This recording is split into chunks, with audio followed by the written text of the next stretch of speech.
Alright class, we were started our first chapter, linear programming. This is chapter number 15 according to RVC board. And last class में जो question था वो bounded का था, but today we will see question based on unbounded region. तो यहाँ पे unbounded reason क्या होता है वो देख लेते हैं. ओके आता तो आज अपने अनबाउंडेड रीजन के क्वेश्चन देखेंगे. तो थोड़ा बहुत वर्क वैसे ही रहेगा जैसे कल की क्लास में था, और थोड़ा बहुत एक्स्ट्रा वर्क है वो भी आज डिस्कस करेंगे, क्या चेंजेस आएंगे अनबाउंडेड वाले क्वेश्चन में. तो सबसे पहले आपको वही है एसटीसी के ग्राफ प्लॉट करने. मैं यहाँ पे ऑलरेडी ग्राफ प्लॉट कर चुका हूँ. बाकी ग्राफ प्लॉट कैसे करते हैं मैंने आपको प्रीवियस क्लास में बता दिया था. तो यहाँ पे x minus y greater than equal to zero का ग्राफ कुछ इस टाइप से विजिबल होगा. एंड सॉरी यहाँ पे ग्रेटर ओके. तो बाकी सेकेंड डिविजन ग्राफ कुछ ऐसा हो जाएगा, और x greater than zero y greater than zero के ग्राफ कुछ ऐसे विजिबल होंगे. यहाँ पे कुछ स्टूडेंट को कन्फ्यूजन हुआ कि यहाँ पे ग्राफ जो x minus y greater than zero है, ये इसको प्लॉट कैसे किया. तो उसका प्रोसीजर बताता हूँ. आपको क्या करना है कि सबसे पहले इस वाई को आप राइट हैंड साइड में लेकर आओगे, तो इक्वेशन कुछ इस टाइप से विजिबल होगी.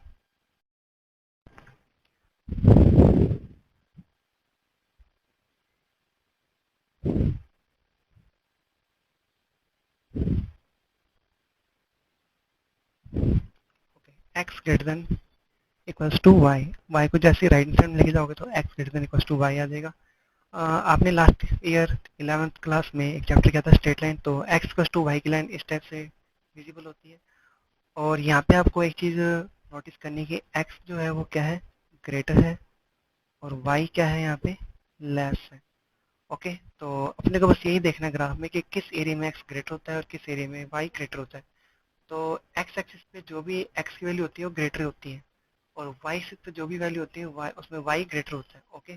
तो यहाँ पे एक्स ग्रेटर है तो आपको शेड इस तरफ देनी है कि ये एक्स एक्सिस की तरफ हो. ओके. तो ये शेड किस तरफ होगी, जहाँ पे एक्स ग्रेटर होएगा, क्योंकि आपको यहाँ पे क्लियरली विजिबल हो रहा है एक्स क्या ग्रेटर है.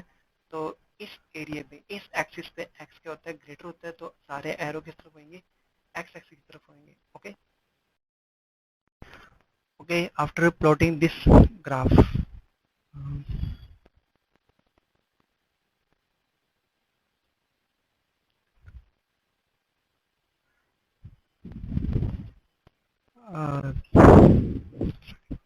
ये एरिया आपका क्या रहेगा, फिजिबल रीजन होगा जो डार्क रेड कलर का है. ओके. तो इस एरिया में इस वाले एरिया में ये आपका एरिया क्या है, फिजिबल रीजन है. इस एरिया में देखो कितने कॉर्नर पॉइंट्स आ रहे हैं, दो ही आ रहे हैं. एक तो है 0,0 और एक आपके पास क्या आ रहा है 2,2. ओके. ये दो पॉइंट आपके कॉर्नर है, और इधर से ये ग्राफ क्या है, अनबाउंडेड है. तो इसलिए इस क्वेश्चन को कहते हैं अनबाउंडेड फिजिबल रीजन. और इसमें आगे का वर्क क्या रहेगा वो आपको लास्ट क्लास में बताया था कि आपको ये जैसे ही कॉर्नर पॉइंट मिल जाएंगे आपको एक टेबल बनानी है.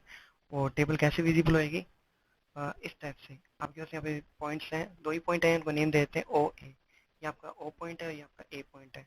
तो इस ओ पॉइंट के कोऑर्डिनेट क्या है 0,0, ए पॉइंट के कोऑर्डिनेट क्या है 2,2. ये पॉइंट आपने कहाँ पुट करते थे, ऑब्जेक्टिव फंक्शन में. यहाँ पे वाई की वैल्यू 0 और एक्स की वैल्यू 0 पुट करोगे तो ये आ जाएगा, और यहाँ पे वाई की वैल्यू 2 और एक्स की वैल्यू 2 पुट करोगे तो आपके पास क्या आंसर आ जाएगा 3.5. यहाँ तक सेम वर्क था जैसे अपने लास्ट क्लास में किया था. अब इसके फर्दर अपना क्या वर्क करेगा वो देखते हैं. ऑलराइट क्लास, आगे का वर्क क्या रहेगा वो बता देता हूँ कि आपके पास जो ऑब्जेक्टिव फंक्शन है उसकी आप राइट हैंड साइड पिक करोगे.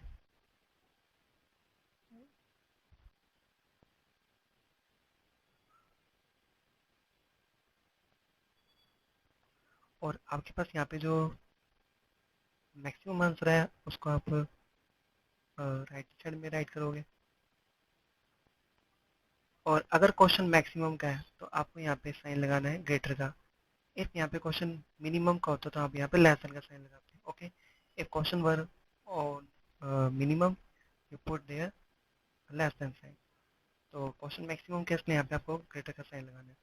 यहाँ पे न्यू इक्वेशन आ गई. अब आप इसको भी प्लॉट करोगे.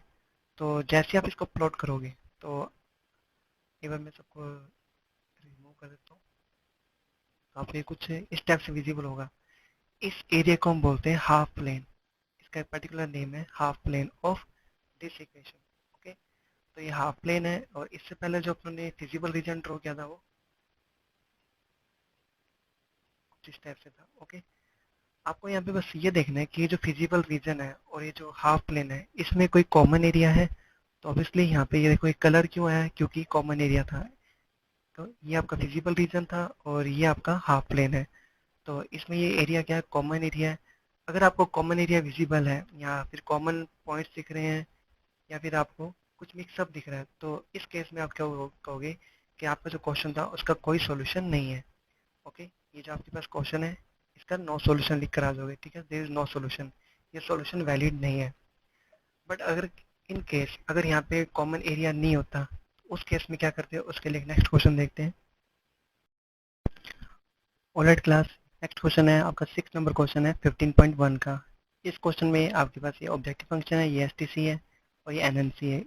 आपको जब ग्राफ प्लॉट करोगे इस एसटीसी का तो ये कुछ इस टाइप से लुक होएगा। हाँ,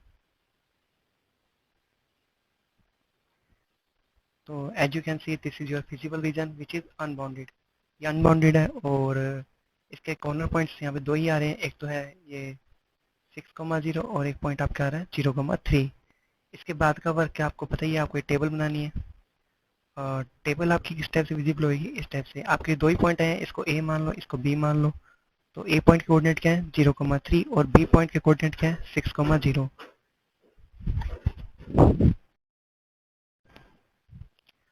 ओके, तो क्योंकि ये क्वेश्चन अनबाउंडेड का था तो इसके बाद का वर्क क्या रहेगा वो देखते हैं। आपको वही इसकी राइट हैंड साइड पिक करनी है, x प्लस 2y। इसमें जो क्वेश्चन मिनिमम का था तो इसमें मिनिमम वैल्यू फाइंड करनी है आपको। मिनिमम दोनों ही है तो आप कोई मर्जी ले सकते हो। तो यहाँ पे 6 ले लेता हूँ, बट अगर ये दोनों सेम नहीं होती तो इसमें से जो मिनिमम थी वो वैल्यू पिक करोगे। और मिनिमम क्वेश्चन है तो आपको पता ही है यहाँ पे कौन सा साइन लगेगा, लेस देन का।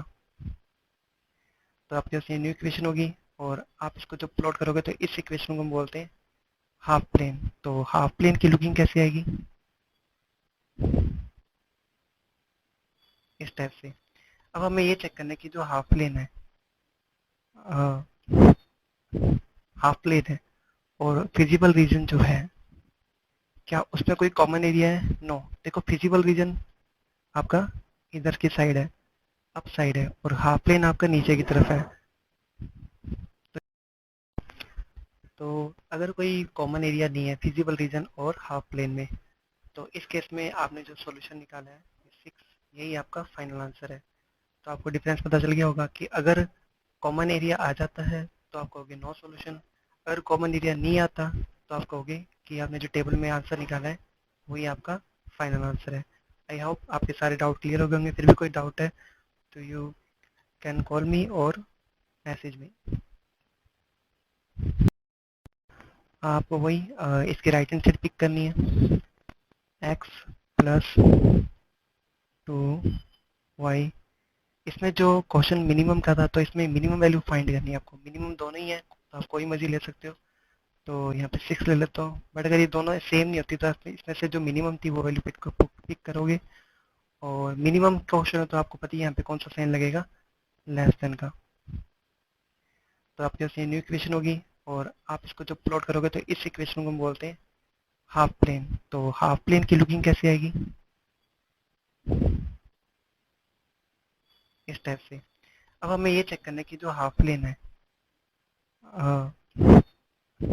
हाफ प्लेन है और फिजिबल रीजन जो है क्या उसमें कोई कॉमन एरिया है, नो। देखो फिजिबल रीजन आपका इधर की साइड है, अप साइड है, और हाफ प्लेन आपका नीचे की तरफ है।